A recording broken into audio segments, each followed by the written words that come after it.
Good evening, dear audience. Thank you for joining us live and welcome to another session of the Discover Moldova program.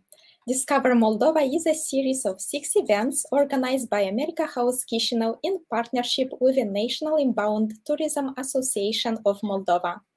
In the previous sessions, we discussed about the Moldovan gastronomy, the experiential and cultural travel, and last month we learned about the customs and traditions of the Gagauzian region. All the recordings can be found on our Facebook page or America House website, americahouse.md/Discover Moldova. Today we will time travel to the Transnistrian region, and our special guest, Elena Bălățel, expert in tourism product development, will help us to learn and navigate through the Transnistrian historical places and monuments inherited from the USSR. And not only, therefore, stay with us and know that you can also communicate with us and ask questions through the comment section. At the end, we will have a short Q&A session in which Elena Bălățel will answer all of them. Dear Elena, hello, welcome to America House. It's always a pleasure to have you. Thank you for being with us, for accepting our invitation, and for providing such interesting tips and tricks on how to travel around Moldova. And now let's start by watching a video that highlights the Transnistrian landmarks.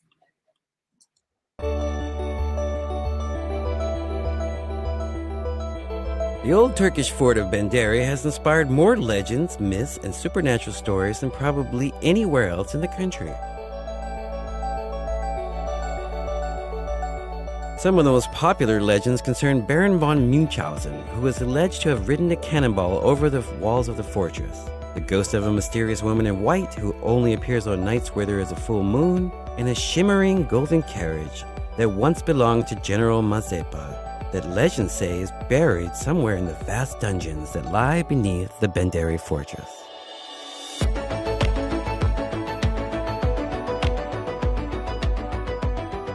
Its original foundations laid more than 600 years ago, it's no surprise that so many legends and myths surround the Benderi fortress. Many people have reported that, on nights where there is a full moon, the ghost of a young woman can be seen haunting the upper part of the citadel's tower.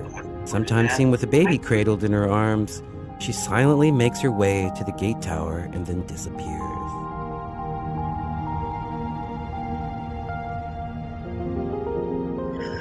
In the daylight, one can see that the tower where the ghost appears has been considerably damaged by real bullets. Both the traces of 18th century musket balls and 20th century bullets can be seen. There's even a legend that the guards of the fortress have tried to shoot at the ghost. But is there any truth to the legend of the woman in white? Surprisingly, when excavations were conducted under the southern part of the citadel near the gate where the woman in white has been seen, a collection of bones and other artifacts were recovered, including a long plait of human hair that evidently once belonged to a woman. Could this be the remains of the woman in white? We'll never know. Experts say that the woman in white might be related to an old legend about the Pasha, or Turkish military general, who once commanded the Benderi fortress. The story goes that the Pasha once spied a beautiful young maiden in the nearby town of Varnica and determined that he would have her as his wife, so he had his soldiers abduct her. But even after she became pregnant, the young woman continuously tried to escape the fortress. It is said that one night the Pasha lost his patience with her and her constant attempts to escape, so he had his men throw her off the tower wall. Her soul unable to find peace, the ghost is seen cradling her unborn child in her arms as she wanders the fortress grounds. Another popular myth that surrounds the Benderi fortress concerns a legendary golden carriage that belonged to Governor General, or Hetman, Ivan Mazepa, one of the most important figures of the 18th century in this part of the world. It is said that this powerful general once owned a carriage made out of pure gold and that it was last seen being hidden in the dungeons of the Benderi fortress. While the stories about his golden carriage may be a legend, it is true that Governor General Mazepa was wounded after a battle in the nearby town of Poltava in 1709 and came to the Benderi fortress to recuperate. Records show that Governor General Mazepa's baggage train included several barrels with silver and gold in them as payment for his troops. There is also a story that Governor General Mazepa always carried a huge 90-carat diamond with him.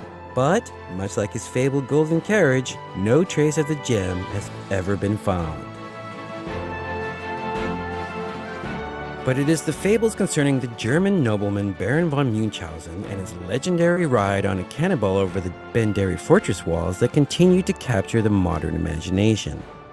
In 1785, the German author Rudolf Erich Raspe published a best-selling book about the travels of a Baron von Munchausen in Russia. Although based on the real exploits of a real German nobleman who fought alongside Russia in her 18th century wars against the Turks, Raspe inflated the facts to create a series of humorous tall tales which became widely popular all across Europe.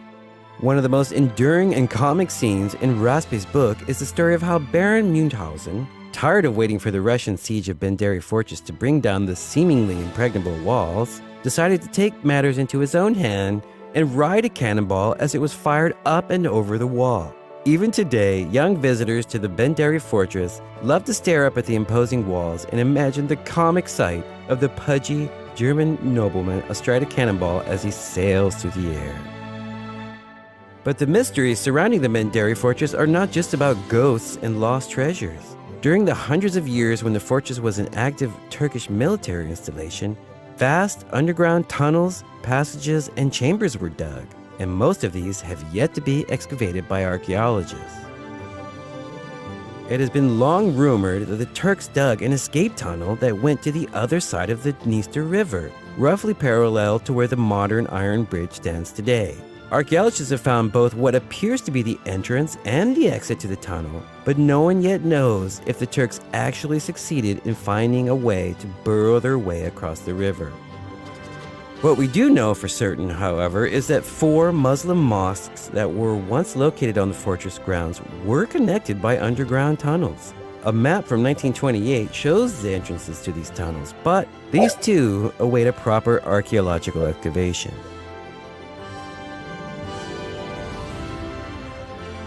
With so many interesting stories and legends, the Benderi Fortress is one of the most popular tourist attractions in the country, and we invite you to come and explore it for yourself. Who knows? You might be the one who finds Mazepa's long-lost golden carriage.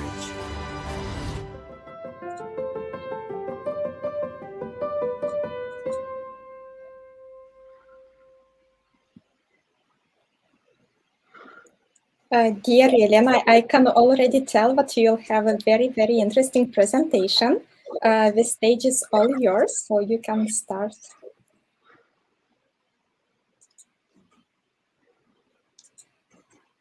Thank you, Margareta, for your briefly introduction. It's always a pleasure to participate there at your live meetings. We're just waiting to open the presentation. Yes.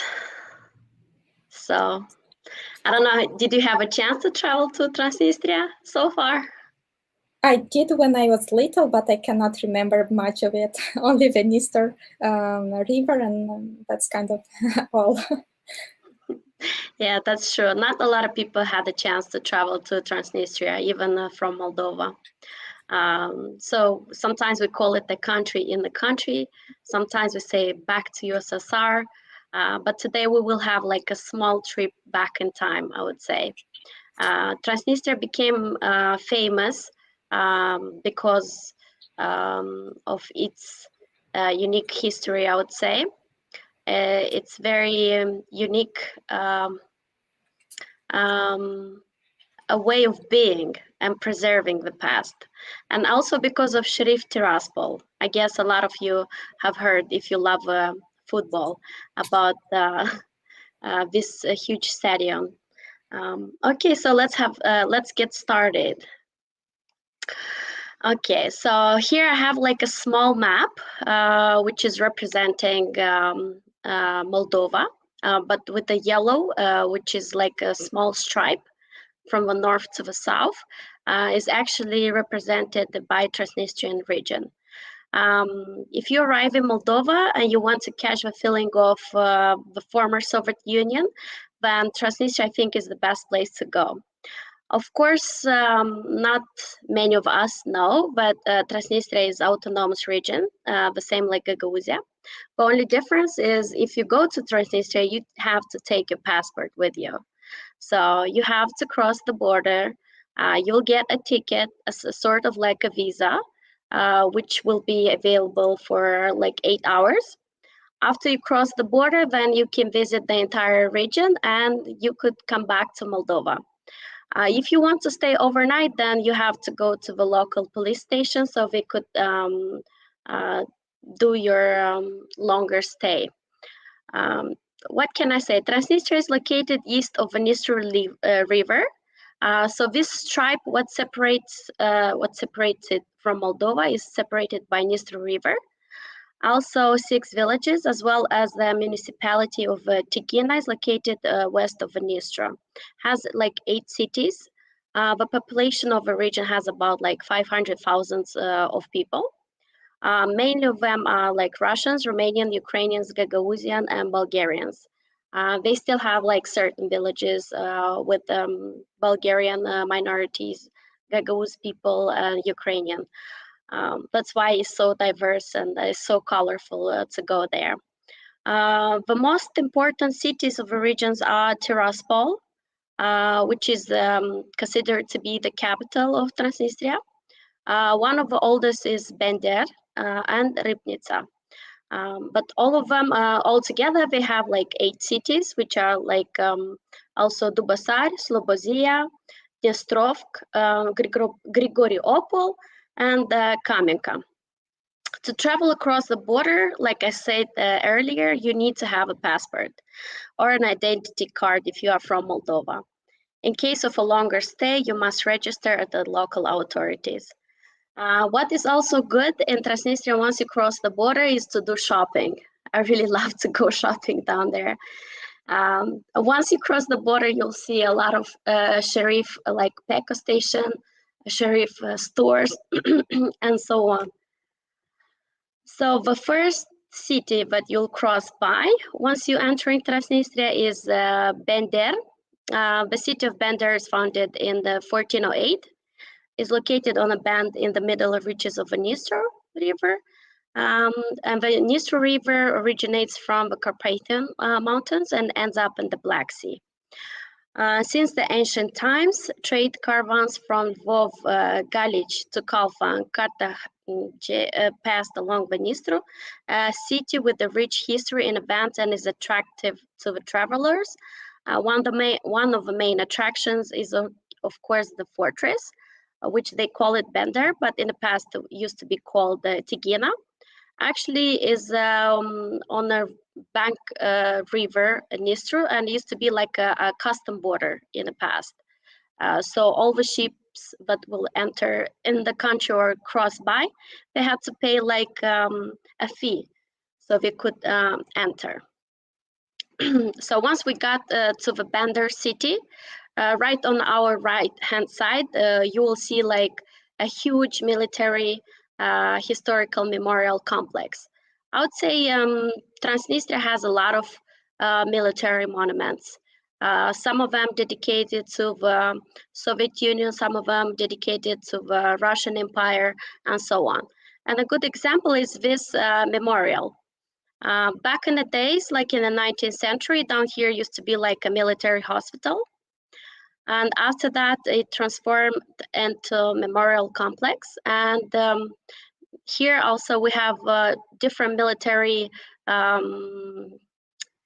would say, remains of different nationalities, starting like with the Russians, Germans, Romanian, Hungarian, and so on during different periods of time. So the Military Historical Memorial Complex in the city of Bender was opened in 2008. And it was erected on the site of an old military cemetery, were the remains of many soldiers of Russian Imperial Army who died in the wars of 18th and 20th century. It's a nice place. You could take pictures. Right in front of the memorial, you'll see monument of Potemkin, one of the former lover of Ekaterina the Great from Russia. We had a lot of stories about this guy who had a visit in this place and was telling how many places he have built, but actually in the reality he didn't build nothing. They just made some forms out of like cardboard, and the military guys were holding them. And when you see it from far away from train, you would think it's a city, but actually it was just an illusion. Yeah. So another place, but you'll see right in front of you once you enter the city is a Triumphal Arch, which is dedicated on the eve of the city's 600th anniversary, and is in memorial of the war of Russian-Turkish War.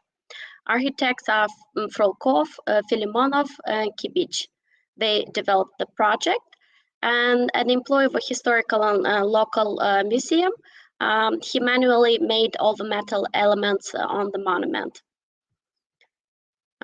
Right here, I would say on the left-hand side, we have a Sharif store, which is really great. Here you have a chance to change the money, because once you get in the Transnistria region, they have their own money, which is called ruble, the same like in Russia. So you can't pay with your Moldovan currency, and you cannot use your credit card to pay. So the first thing you'll do if you get there, you'll stop by at any store to change the money. Okay. Another place that I really, really like and enjoy when I get to Bender, I would say is the train station and the museum, also dedicated to the railway workers, but was opened in 1977 and is an integral part of memorial of revolutionary military labor glory and railway workers. It has a great, I would say, inside, if you go, they still have lots of things that you could see from the Soviet Union, from the Russian Empire, and so on. And they're still working. And the ladies, but they work there, they are super nice. The SU-206 is a steam locomotive and is a museum relict in which the museum exposition is located. Also, if you visit this museum, which is like right inside the train, you must stop at the train station, which is also is kept very well. Inside, everything is very spacious, I would say, and also has all the items from the Soviet era. And another thing I would say, because I said earlier, I like to do shopping, it will be the Bender market. As you could see on this display in the picture, the people, they come from different villages, and they just come with fruits, vegetables, meats, fish, and they just sell them in the open air, which is pretty cool. Here you can actually bargain the price also, so you can get a good price for what you want to buy. Diversity is really good. Another place in Bender, I would say, is the Gorky Cinema, which is very cool and nice. Also, it's a part of a Soviet heritage, I would say. If you go inside and outside, everything is preserved very, very well. Also, what we do when we go to Transnistria, we have a small game, is to find all the Lenin statue and to count them. So I want to tell you a small tip. One of the statues right in front of this cinema. So you'll find them pretty much everywhere.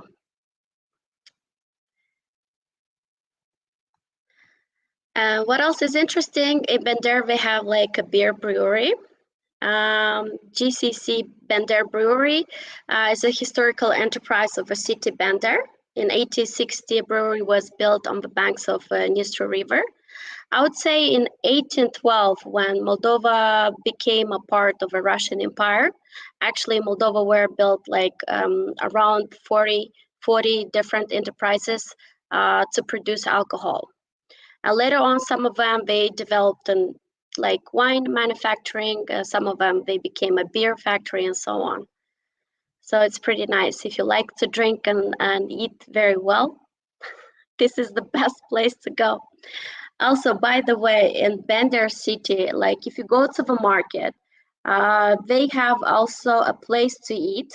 It's called back to USSR, Stalovaya in Russian, which is in English is like I don't know how to call it, because if you go there, you can pick like different type of food, and after that you pay. But all the food is exactly from the Soviet time, like what we used to eat back in the days. Everything is preserved very well, and the atmosphere and the decorations are from that time too. So if you didn't live in the Soviet time, this is the best place to go, and the food is really good and very cheap. Yeah, and of course the main attraction in Bender is Tigina Fortress, or Bender Fortress was called by the Turks later on. Transnistria buffer zone. The Ottomans built the fortress after the Sultan Suleiman the Magnificent conquered the area in 1538. But before that, down here used to be a fortress made out of wood and land. We used to have 5 of them on the territory of Moldova during the time of Stephen the Great. In Romanian, they used to be called the Palanca. But later on, after we've been conquered by the Turks, they switched the name from Tigina to Bender, and it remains like that till our days. And what else is interesting about this fortress is the Sweden king, Charles XII, took refuge in the area after the Russian defeated his forces in the Battle of Poltava in 1709. Ottoman soldiers trying to drive Charles from the area fought several times with him. One of the fortress legends is that Charles' crown is hidden in the dungeon there. Another legend is that the golden carriage of Ukrainian general Ivan Mazepa is also hidden somewhere. So if you go there, what I recommend you is to get on the walls really high. What is interesting, you could see several views. You could have one view to the park, which is right before the fortress. Another view is to the military unit, which is still functioning. Another view is like a Soviet building, which is abandoned, but during the World War II, they used to do munition there, military munition. And the fortress itself, we have a lot of down there, and that place is always full, is always crowded. They have a nice restaurant inside, and they have a couple of museums, and also they have an info center. So once you get to Transnistria, I really recommend you to stop here so you could get all of the information that you need about this place. And like I said, inside the fortress, there is like a museum, which I really like, because also they have different mannequins and people dressed out from different periods of time. They have different coins and so on. This museum is built in the Turkish Powder magazine. So inside the fortress, they used to have a couple of them where they used to keep the guns and the powder for the guns. So at the moment, it's like a museum. So it's on the territory of a citadel, the only surviving Turkish building in the citadel. A museum of a Bender fortress has been created and is still working. A huge room with an area of 200 square meters. And also the exhibitions has different pieces from starting from Moldovan period, Cucutian period, until our days. And also they have illustrated the camp of a Swedish king, which is very interesting. And how many times this fortress has been buried and tried to be conquered by different invaders. Right before you get to the fortress, on the left-hand side, you'll see a church, which is like in a yellowish color. I would say for the south of Moldova, generally yellow is a distinctive color. Also, other colors that we have is blue and green and red. Yellow, which stands for the desert and steppe for the south of Moldova, because it used to be the steppe of Bujak. And this church is an Orthodox church, is from 1800s, and is dedicated to the Alexander Nevsky, and is built in Byzantine style. I would say a couple times I've been there, the church was in renovation, but at the moment it's open, and you can go actually inside, and it looks really amazing.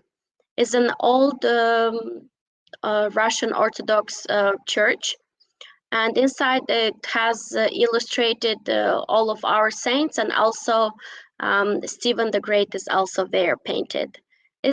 I would say it looks more like a cathedral to me. Then it's pretty big and it's very nice. What I can say, so once we're traveling and we're going from Bender, we're going to Tiraspol. On the right hand side, we can stop at the Karman guest house, which is located in Terneuca village. It's actually like a rural guest house and is receiving guests. It's a sort of like a rural Moldovan house because they have different types. They have like Bulgarians, Ukrainians types, and so on. This one is a Moldovan style. When I was there last time, we had like a master class, which was really fantastic. We were making all sorts of breads. Yes. Also, they kept all of our holidays, traditions, and so on. So I really recommend this place. You can find them easily on Facebook page. It's Karaman with K on Facebook. You can find them out, and you can book to have a meal outside because they're cooking their food outside, especially during summer. So it's pretty cool. Yeah, what else in this village? What is interesting, they have a museum of bottle, which is like really impressive. It's in the same village. So once you get your lunch at Karaman guest house, you could go to the museum of the bottle, yes. So this museum has like 20,000 of alcoholic beverages from more than 170 countries. So can you imagine, like, it has like a huge collection of alcohol and different type of bottles. So if you get there,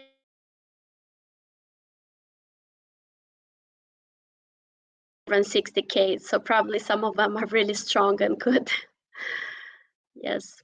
Another place which is, I would say, more of religious is Novo Neamț Monastery.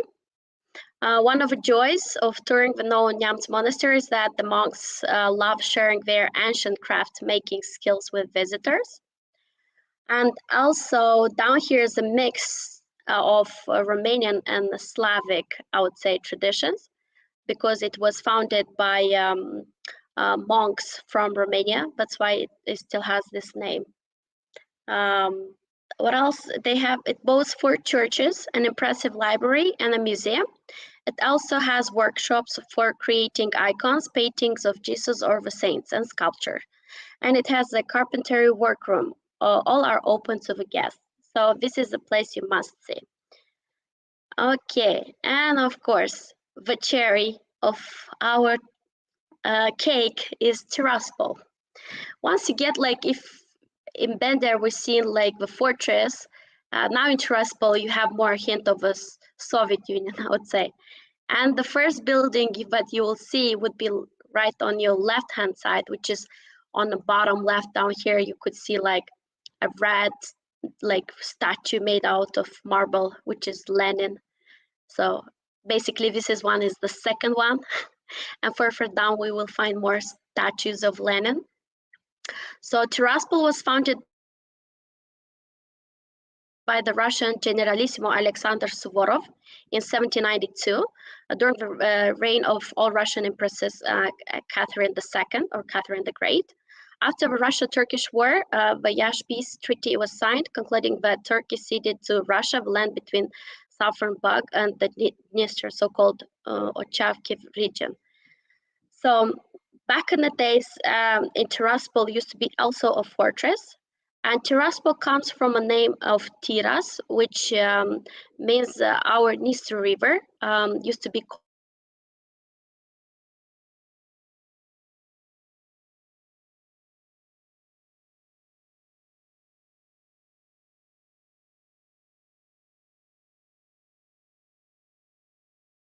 be Franz de Volant. He also was a military guy. But at the moment is only ruins from that fortress. Nothing is remained. Yeah, in Tiraspol, once you get there, they have like the main boulevard, which is huge, which is in comparison with Chisinau, it will look to you like empty. Doesn't have that many people, I would say.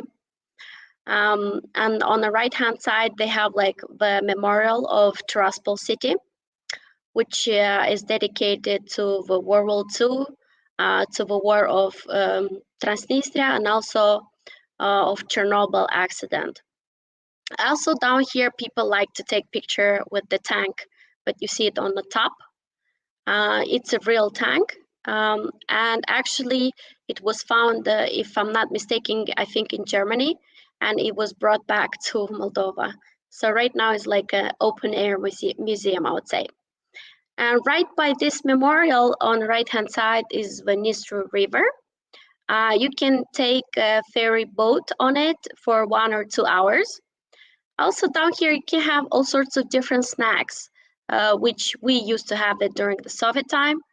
All sorts of drinks and so on. Okay. Yeah, one of my favorite places.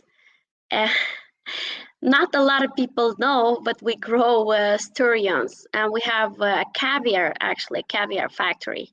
So I've been there a couple times. You can find them on Facebook also. They have their own page, and you can book a trip down there. You can have a trip will take you like 1 hour up to 2 hours, and at the end you'll have a caviar tasting with the sparkling wine, which is really great. I tried it, I like it, and I think will be like something absolutely amazing for you. So, and we have at this factory we have different rooms, and they have different species of sturgeons of different ages, starting from 3 years and 15 years old. And you'll see the whole cycle of how they grow and how the caviar is getting extracted and so on. So it's pretty interesting. I like it, and I think you'll like it too. So this is a place you must visit. Dear Helena, let's watch a short video about this factory and show our viewers. We have like a couple seconds, so you could have more details about it. Okay, let's add it.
I see Mrs. Baletel has some technical problems.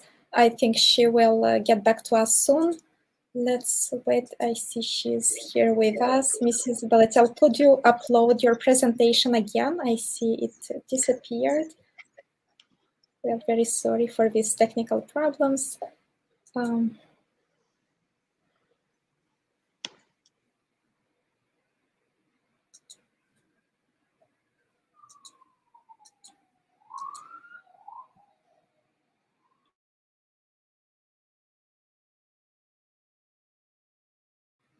Meanwhile, if you have some questions, please leave them in the comment section and we will get back to them at the end of the session. Okay, I see now the presentation is uploaded. Let's get to our page.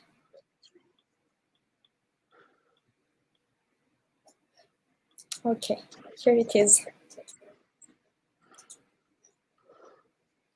Yeah, what is interesting at this place, they have, for each room, they have different pools. They're huge. And all of them, they can accommodate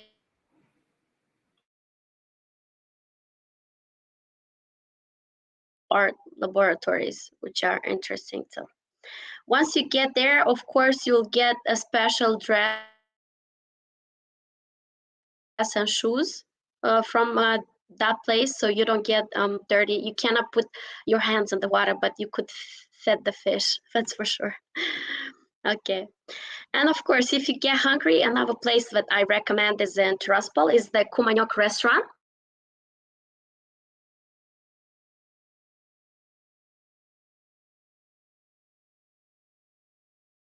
You can have like a small break and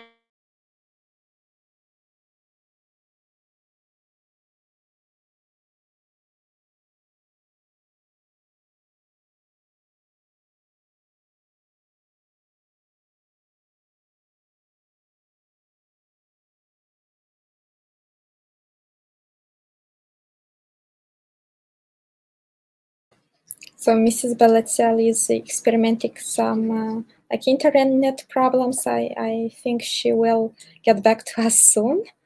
I am so sorry for these technical problems. It happens when we are, of course, live. Okay, let's see if she can connect again.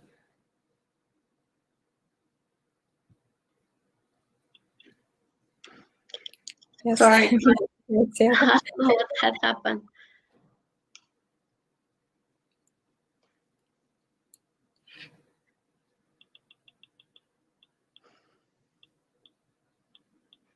Sorry for the interruption. It could be it's too hot outside today. Yeah. So this is one of my favorite restaurants in Tiraspol. Also, they have a bunch more different restaurants. What I like in Tiraspol is also they have different small stores with desserts from the Soviet times. They're really good, and they still preserve the taste and everything. At the Kumanyok restaurant, what you'll get is like a drink, which is sort of like vodka, and a piece of I don't know how to call it. It's like pig fat or something like that.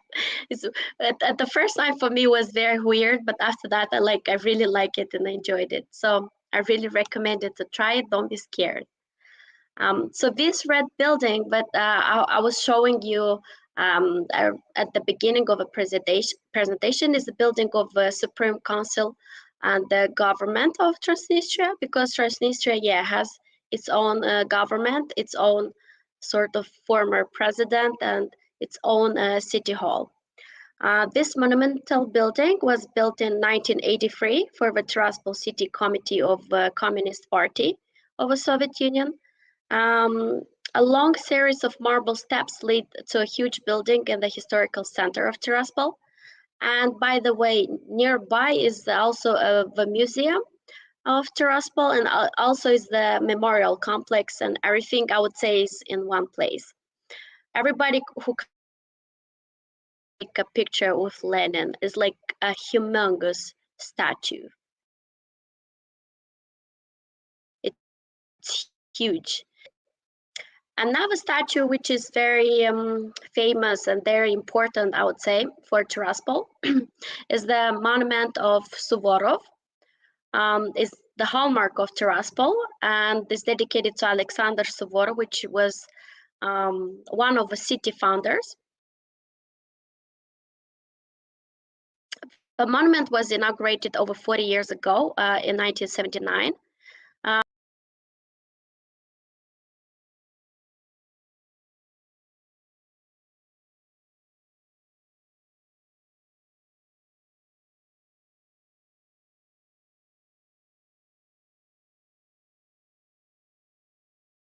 Okay. Dear audience, thank you for your patience. Our speaker has some technical problems. I guess she will be soon back with us. I am so sorry for these interruptions. For some reason. Okay. Mrs. Beletel, you're back again. Let's upload again the presentations. I am so sorry, dear audience. Thank you for staying with us. Okay, we will upload the presentation.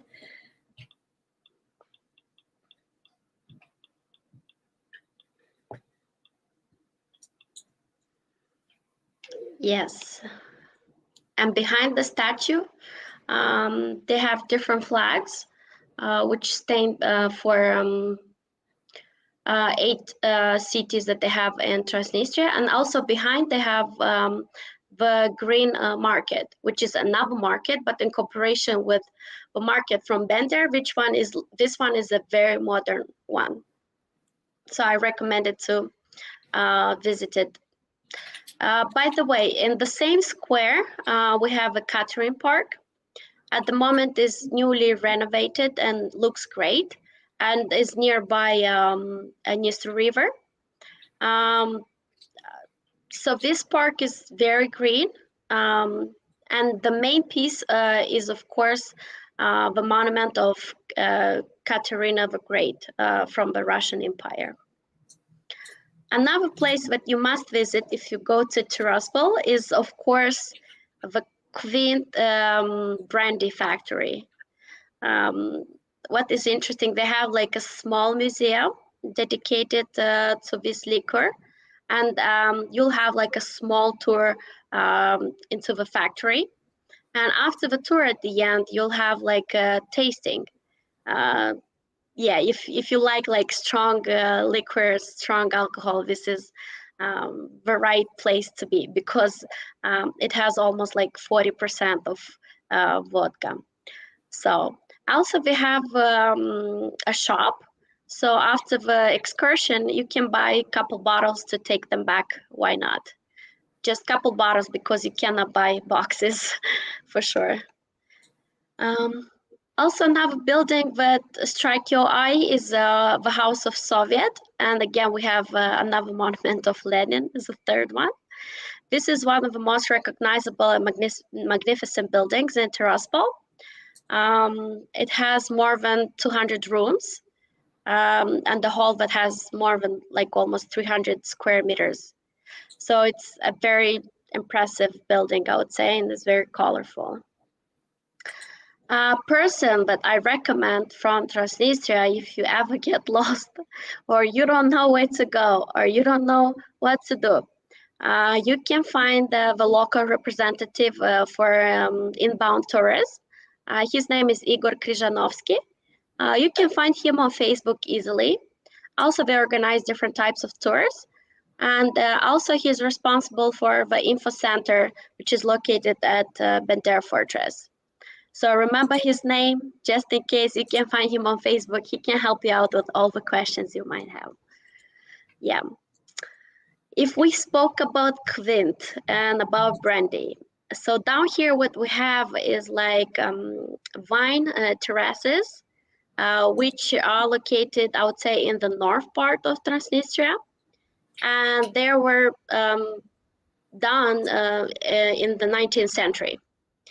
And the terraces were part of the estate of Prince Wittgenstein, who paid special attention to the development of viticulture. Using the terrain, he arranged stone terraces where table and European technical grape varieties were planted. Specialists from Germany being invited to care for them. I would say the way how it's planted the vineyards is to face the sun, and it comes like in steps, going up and up and up. Once you get to the top, it is an amazing view. And also we have a monument down there, which is dedicated, I'll tell you a little bit further down. Okay, so the Tower of Winds is this one right here, is right on the top. To get there is not as easy as it looks in the picture. It took us like 1 hour to get on the top, but the view is absolutely amazing, so it's worth it to walk. The Tower of Winds is an architectural monument in the late 19th century and rises on a steep Dniester cliff in the village of Stroyinci. It was built in memory of Pyotr Christianovich Wittgenstein, a great commander of a Russian army, a hero of Patriotic War of 1812. So actually, yeah, this is a Tower of Winds. It's still in a good shape, I would say. It's a nice view, and you could take a bunch of pictures and get down. Also down here, they have like on the bottom, they have like a small terrace and a small restaurant, which is very nice. They have down there also a water mill on the bottom of this cliff. So it's pretty interesting. This is like, I would say, one of my favorite places to be because it has like nature, walking, and good food, of course. Yeah. What else they have is, if we're talking about Dubasar, there is like one of the biggest islands that we have in Moldova. It's called Goyan Island. And also I put it down here, they'll have a Goyan swim on the 2nd of July. If anybody of you wants to participate, you're more than welcome. More information, you can find it on Facebook. So this village, basically, it was risen upper because once it was constructed, the Dubasar power plant, everything was surrounded by water. So they had to change the village from the bottom part to rise it a little bit on the cliff so it doesn't get water. And here's the Dubasar hydropower plant. In 1955, the first hydropower plant was launched on the Dniester River, and it's still working. Enterprises from all over the Soviet Union helped to build the plant in Dubasar. Thousands of people of more than 30 nationalities worked at the constructions, and it held about 5 years. At the moment, it's still working. It's friendly. You could go and visit. Also, they have nearby a small restaurant you could stop by. What else is interesting if we talk about nature? In Transnistria, we have Jagorlik Scientific Nature Reserve. Down here, we could see the Dniester River. Jagorlik is the only scientific reserve in Pridnestrovia or Transnistria, and it is located on the left bank of the Dniester River between the villages of Tsibulovka, Goyan, and Doiban. And it covers 863 hectares. Also has different type of species that are included in the Red Book and so on. The place is absolutely amazing and the view is beautiful. But if we talk about the other side of Dniester River, also we have the National Lower Dniester Park. So both sides are really impressive. They have very nice views. It's good for hiking, walking, or cycling, why not? And here, of course, is the map of Pridnestrovia with all the villages and cities. Like I said earlier, has 500,000 people. It's not that big, but it's very diverse and it's very interesting. Okay. And how to get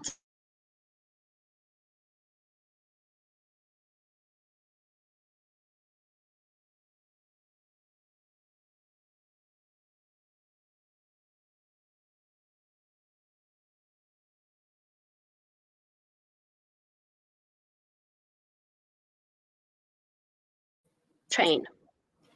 By the way, if you need more information about Transnistria, you can find it on their local site, which is called pridnestroviatourism.com. They have information in Russian, English, and you can easily dive into it. But also you could find the information on moldova.travel, also in English. And if you have more questions, you can text us on Moldova Tourist Information Center and we will help you. So thank you so much. This was my entire presentation. So my name is Elena. I am product development at Antrim Inbound Association. So I really wanted to say thank you for your patience because we've been interrupted a couple times. I hope that this was interesting for you, interesting for me too, because now I want to go back and visit it, because during the pandemic, it's been a while I didn't go. If you want to go, be informed, take your passport. I gave you all the contacts and the people that you could get in touch with. They also have a lot of local guys that could help you. It's a safe place. They use local type of transportation like bus and train and so on. So it's easily to get there and easily to get back. So stay safe and enjoy. That's all I could say. Thank you very much, Mrs. Beletel.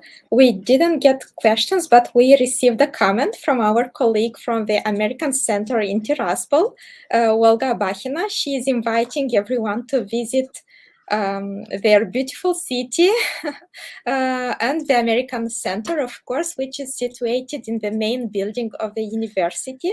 So, dear audience, dear guests, visit Tiraspol, visit our American Center in Tiraspol. I would like to thank you for watching this session, for having patience despite all the technical problems. This program was brought to you and organized by America House Chisinau, the cultural center administered by the Public Affairs section of the U.S. Embassy in Moldova. Our center is open to everyone, and the access as well as all our programs and events are free of charge. You can find more about us and our programs on our Facebook page, America House Chisinau, or website, americahouse.md. Thank you again for watching and have a great evening. Goodbye, everyone.